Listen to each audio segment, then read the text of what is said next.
All right. So, leaving Pam's house. And I didn't do a video on Friday, even though they were targeting the crap out of me, neither yesterday.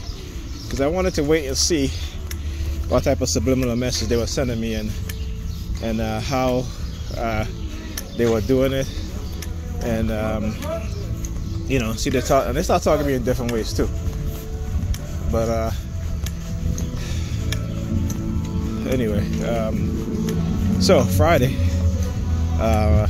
you know, I had told Pam I was going to watch the kids after she came home from work, so she can go visit the babysitter. All right, and then she said she wanted to go see her girlfriend that was coming down from Connecticut. All right, her girlfriend Raquel was coming up from Connecticut. You know, because she had texted me Wednesday. She sent me a text with a screenshot of a conversation her and Raquel have about her coming down, and then she texted me and she's like, what do I think? But I didn't know what day. She made it seem as if she was coming down on Wednesday, and after work she wanted to go visit her. So I said to her, well, you know, I'm going home, right? You know, so by her saying to me, what do I think, she wanted to put it on me, and I'm going to be like, oh, okay, are you going to go visit her or whatever. Then it lead into a conversation, and then, you know, she would be like, well, okay, well, if you think I should go see her, then I guess I'll go, right? So then I said to her, you know, all you have to do is ask, you know. But I understand people who do things to you in a sort of way that they don't want to ask you anything, because again, it's their conscience that's eating them up, as well as it should. You know. So she so anyway, so that night, you know, when I spoke to her, I told her that she was like, well, then she's like, okay, then she sends me a screenshot of the full conversation, that happened later. And she was like, well, she said Thursday or Friday. And I told her, I said, you know, I said, look, didn't you say that you was going to go visit the babysitter on Friday, right? So you know I was going home, right? I told you that, right? I said, okay, fine. You know, that's not a problem. I said, okay, fine. You know, go visit the babysitter, you know, whatever, fine. Then she's like, well, can I go see Raquel afterwards? I said, there you go. I said, you know, you're like those people in the song that Bob Marley talked about. He says, give them an inch, they take a yard. Give them a yard, they take a mile. Right? She'll ask for one thing, and then something happened. Then she's asking for, oh, well, can I do this again? Then, on top of that, because I end up spending the night Friday and Saturday, of course, because I'm leaving now, today's Sunday. Then she says to me on Saturday, oh, my friend Ethia invited me out with her friend for dinner on Sunday. And I said, there you go with that bullshit. You know, I was like, there you go with that bullshit. And so, you know, like I said, if it's one thing, it's another, you know? Like, and then when I say no, like I said, I can say yes to 8 things or 9 things. And the one thing I say no to, that's what she remembers. That's what she gets so upset about. You know? Well, why you say no to me? Because I could, just like how you say no to me. Because you could. I could say no to you. You know? So anyway, so Saturday, I was going to leave Saturday because I told her, I said, I was going to leave, and she was like, well, she got to run to the grocery store. I said, okay, I'll wait till you come back. And she stayed in her room. This was in the afternoon, around 4:00. And she never left out of her room to go to the grocery store. Okay? On top of that, she fell asleep. So now I have to stay with the kids. Okay? You know, I mean, understand, I know she does this all the time. Okay? Because again, she doesn't want the responsibility. She doesn't want the responsibility of watching the kids on the weekend. So, you know, I can go home, right? So, Then, after I thought I was going to go home, about half an hour later, I started hearing helicopters, sirens, actually police sirens first. And I said it twice just to see what was going to happen again. So I said it later on. So the first time I said it, within a few minutes, there were fire trucks, multiple fire trucks, police, ambulances, then helicopters flying above. And then I said the same thing later on. And the same thing happened. Even this morning when I got up, I said, listen, I'm going to get breakfast. The kids got up, so I made them breakfast, and then I'm leaving. Within half an hour, a small plane started flying overhead, and then all you start hearing these ambulances, and the fire trucks again this morning. And this was like I woke up around after 7. So that's to say how early it was. Look at her over there, standing over there with her phone in her hand, looking at me. And as soon as I turned, she walks away. Right? She was standing there literally. Okay, and I see her, and this is what they do. The minute I turn now, she puts her phone in her pocket, and she starts walking. Anyway, so yeah, so last night, all throughout the night, man, they, with the remote neural monitoring, and then also every time I call on my son Ethan, every time I say Ethan, there was a police siren immediately afterwards. Okay, so again, trying to threaten my kids. On top of that, they hacked into my daughter's account on Roblox, right? Because I usually go onto Roblox and I get her Roblox money.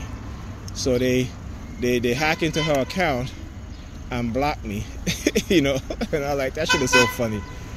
I was like, these people are so funny. So yesterday I went and Ethan unblocked me from her account. Within half an hour, they blocked me again. So like, okay, now I gotta change her password. But these are the type of subliminal message of them blocking me in whatever I do, right? They're blocking me, you know what I'm saying? Because this is what these people do. When I talk about them being a destructive cult, because this is what they do.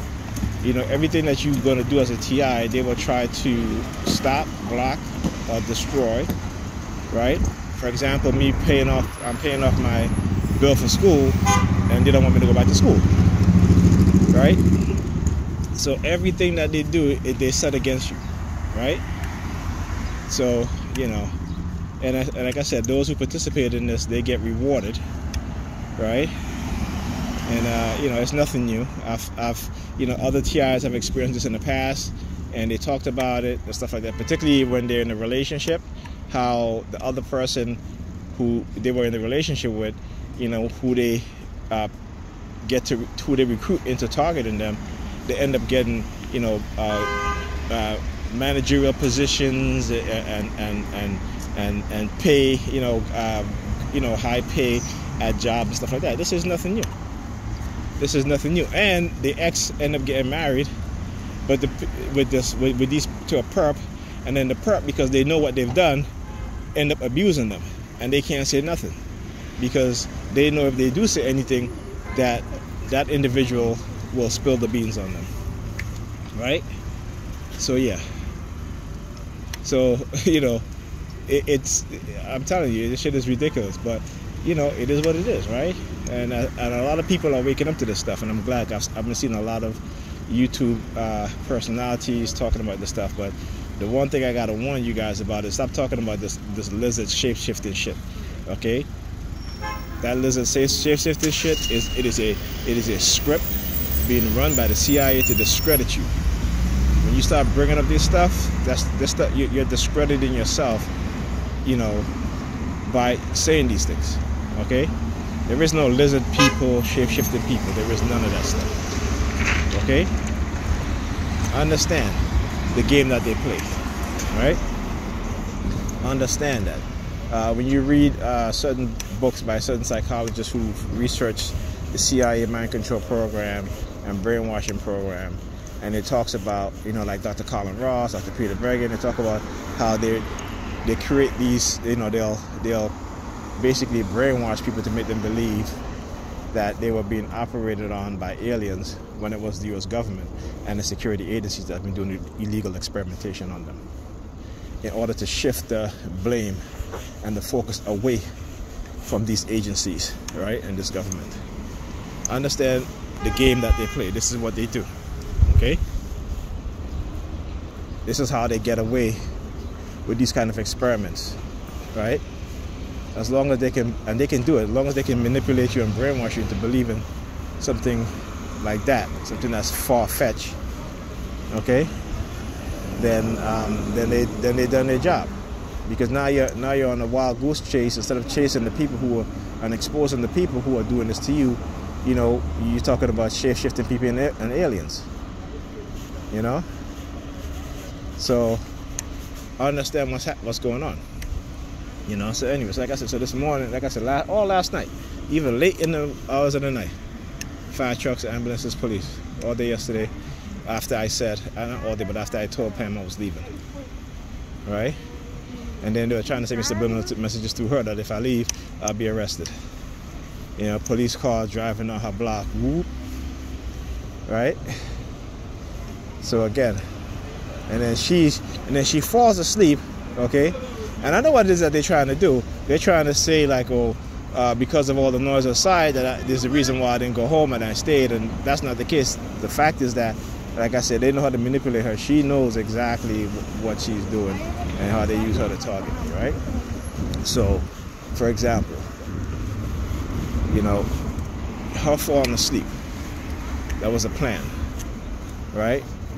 Because she know I'm not going to leave the kids there by themselves while she's sleeping, because she got up after 10 o'clock. I think about 10:30 is when she woke up. She went to bed like around 6 o'clock, 6 or 6:30, something like that, right? She was supposed to take the kids to, she was supposed to take the kids out, because yesterday, Friday, I spoke to her, and this is the thing that she does. So, you know, I was having a conversation with her on Friday night. This was Friday night. This was like after she woke up. Okay, this was about after 11 o'clock, I mean, it's 12. And she says to me, oh, I'm taking the kids out tomorrow. I said, okay. And she told me where. And I was like, okay, all right, you know, that's good. And I said, well, you know, because I said, well, if you're going to do that, then, you know, I'm going to leave tomorrow. I mean, I said, I'm going to leave, you know, when you're leaving. So, you know, so then, you know, Saturday, you know, so when I was telling her I was leaving, because I see that it was getting, because first of all, she woke up late. Now, she woke up early, she went back to sleep, right? Woke up late, got up, and instead of, you know, getting ready to go out or what have you, you know, she beat around the bush. My daughter was excited. My daughter was kind of disappointed that they didn't go. And, you know, because by the time she was ready, she was in her bedroom putting on makeup, playing with makeup. And then it was like I said, it was after 4 o'clock. You know, and then when I said to her, hey, I'm getting ready to leave, like I said, that's when you start to hit, that's when they started to bring out the helicopters and stuff like that, right? And the fire trucks and all that stuff. So that's to tell you how they're actively listening in on my conversation with her, you know, so that I have no privacy. My kids don't have no privacy either, right? So, anyway, so yeah, so she didn't get to go because she was like, you know, well, it's too late now. I said, yeah, because, you know, I mean, you spend 2 hours in your bedroom playing with makeup. And that's what she does on the Saturdays, what have you. That's what she, if I'm not there, that's just what she does. She discards the kids. You know, when I had to clean up the living room. It took me 2 hours to do on, what was it, Wednesday? And my back was hurting me. I couldn't even sit down. You know, I literally had to lay down for like 2.5 hours before I was able to sit back up to sit down, right? And so when I'm there, you know, it's clean. The kids keep it clean because I'm constantly on them, you know, pick up your stuff, pick this up, put this in the garbage, this and that. She'll stay in her room and the kids would just run, especially my daughter. My daughter's like, my daughter's something else, you know. And, you know, but again, you know, and this is what she does. So this morning, like I said, the kids got up early because I sent them to bed early last night, around 11 o'clock. Right? So they woke up, my son woke up around 7 minutes to 8, and my daughter woke up a little after. Because, you know, they had a good night rest. They didn't stay up till 2 or 3 o'clock in the morning, you know, because I said, if you guys want to go out, you guys got to go to bed early, right? So, you hear the alarm? They can't bring up the fire trucks or the police. They did too much of that already. So, they're going to use the car alarm. Anyway, so yeah. So my daughter's excited now. My daughter, then on top of that, she stays up late because she was on the phone with her friend. And I said to her, I said, listen, it's after 1 o'clock. I'm ready for bed. So she leaves, and she was up until 5 o'clock in the morning. I said, so she comes in the bed, and I'm like, what time is it? She like, after 5. I was like, did you got to take the kids out this morning? She was like, yeah, I got up at 10. I was like, yeah, okay. She got up. My daughter came. My daughter was like, Mommy, I'm ready, what have you. She got dressed and everything. My daughter's, she hyped, she ready to go. Pam was like 5 minutes. Half an hour later, my daughter comes in the kitchen as I was washing dishes. She's like, Daddy, every time Mommy said 5 minutes, she takes a long time. I said, yeah. I said, when your mother said 5 minutes, trust me, it'll be an hour before she gets out of bed. So my daughter said, she's like, yeah, I know, it's not laughing. Me and my daughter, we have so much fun. We run jokes on her mother. Okay. So anyway, right? So and I was leaving. I said to her, you know, get out of bed. She's like, yeah, I'm in bed, but Ethan's in the bathroom. I'm like, okay, yeah, all right. Now, I would see when I get home. I'm gonna give her a call, and she's actually ready to go out the house, which I know she's not. But hopefully she'll take the kids where she wanted to. And then I told the kids where they were going, and she was upset with me. I said, well, you didn't tell me it was a secret. You told me you was taking them out, and you told them you were taking them out. Okay, you had that conversation with them when I wasn't there. All right? I think I might have been in the bathroom or somewhere. You know? So she's like, why you have to tell them where we gotta go? I said, why not? You said you was taking them out, right? Yeah, but if you don't go, then they'll be disappointed. I said, well, why would you not take them if you tell me you was taking them? You know? I'm like, it's like, like I said, she's very calculated. You know, when I tell my kids, okay, we're going to go here, this is where we're going, you know? If we don't happen to go, then we'll go another time. I apologize to them and say, hey, we'll go tomorrow, you know? Or I'll take them somewhere else, you know? But, to be calculated to where you don't want to tell them where to go because you're not going to, most likely you're not going to get up or get ready early enough so you can take them, right? So she's upset with me because I told them when she was taking them, which, like I said, it doesn't make any sense. But, anyway. So, yeah. So she gets she wakes up this morning and, again, because she painted her nails gray. So, now she's sleeping and when, her back turned next to me, now she puts her, only now, because she's wearing the color gray. She puts her hands over her shoulder, right? So when I turn, let's say I turn and better open my eyes, I'll see her fingers. And she's always had 4 fingers, right? 4 fingers, over her shoulder, facing in my direction when she's sleeping. She's sleeping on her side, and so that's what she does, right? So, like I said, it's all manipulation and brainwashing. But I do believe that she knows what she's doing because a lot of times when she's targeting me, when I'm about to leave, she starts looking at the kids. She's looking at the kids and then she look at the TV and so forth. So, it is calculated. Yeah, so just got off the bus and on the other bus now to come. As I was saying, right? So, she didn't ask me. She just said I was taking the kids. I said, okay, well, And then when I told her I was leaving, she was like, just to get back to this point, I think I skipped this part. So she was like, so you're not coming? And I just, at that point, I was like, I said, no, it's okay. You spend time with the kids. You take them out. It's okay. Because if you're not going to ask me, it's funny because whenever I want to take the kids somewhere, she interjects herself, right? This is when she was like, you should spend time with the kids and this and that, and because she wants to go do her own thing, what have you. On the weekend I have the kids, and then when she hears where I'm taking them, then it's like, oh, I want to come. Oh, how many tickets you get? Can you get 4 tickets or what have you? It's fine by me. It's not an issue. It's fine. But like I said, it's like when I had to sit there, I said, I said, listen, my sister can watch the kids first. Let's go out. She's like, no, it's okay. I may have plans, what have you. And then she told me, she's like, you know, I said to her, she's like, well, I don't want to go to a party with you, whatever. And then, you know, my cousin, you know, we're not really blood cousins, but, you know, we're family still. You know, when he's like, oh, my sister having a party, you know, why don't you come? As soon as she hears that, you know, she's like, oh, okay, fine. You know, I go. Now she wants to go. And all of a sudden, I'm like, well, what happened to your plans, you know? That sort of thing. But I understand who I'm dealing with. As with anybody, if you're with somebody, if you don't try to understand that person, then, you know, you really wasn't in the relationship for both of you. You're in it for yourself. And this is why a lot of people end up in relationships and don't know each other. Okay, because no one is trying to understand each other. They're just trying to get what they want out of the other person, you know. And this has been the state of the black relationship for many decades now. Okay, you know, you always hear women saying, no, I want a man to understand me, what have you. But if you turn around and ask them, well, you know, do you even try to understand a man? They don't, you know. It's always I want. You know, well, what about the men in the relationship? Oh, I don't really care what he wants. It's what I want, you know. It's kind of like,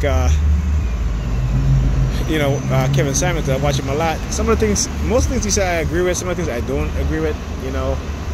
And, you know, he's from he likes that, you know, European patriarchy. Oh, here's Cyrus now. There you go. He likes that European patriarchy too much, you know. And I understand what he's saying. He looks at other groups of people and their women, you know, how their women behave. I have to pause the video.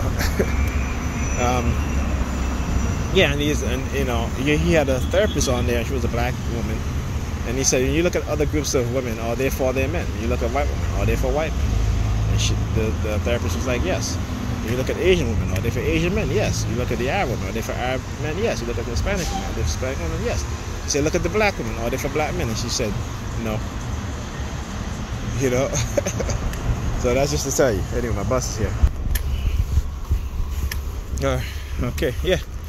So, what was I saying? All right, yeah. Pam and the situation with her. I just got off the bus. You hear the sirens in the background? So anyway, yeah, so this is what I'm talking about, you know, her, and I've spoken to her about this for years and years and years, about respect and being courteous, you know. And I said, you want me to respect your time, but you don't want to respect mine, you know. You figure because I'm not, you know. I said, it's funny you're like, when I say no, you're like, well, you're not doing nothing. So what? So what? It's my time, right? You know what I'm saying? I mean, shit, it's my time. So, you know, so what? You right? And this is what I don't understand about people, right? Is that they want you to respect them, but then they don't want to give you respect. They want you to respect their time, but then they don't want to respect your time. You know? She's always talking about boundaries, but not once has she ever respected my boundary. Okay? Not once. Alright? And this is the mentality that a lot of women, particularly in the black community, have. You know, when it comes to having respect for the black men. So as I was saying with the, you know, when Kevin Samuels asked the black therapist, professional therapist, she's like, do black women belong to black men and respect black men? She said no. And when he used the word belong, he doesn't mean belong as in property, meaning that their mindset, right? Their mind, just as how other, you know, you can have like we see all the time, right? We see these racist ass men berating and harassing black men, and guess who by their side cheering them on? Right? Guess who's by their side cheering them on? They're white women.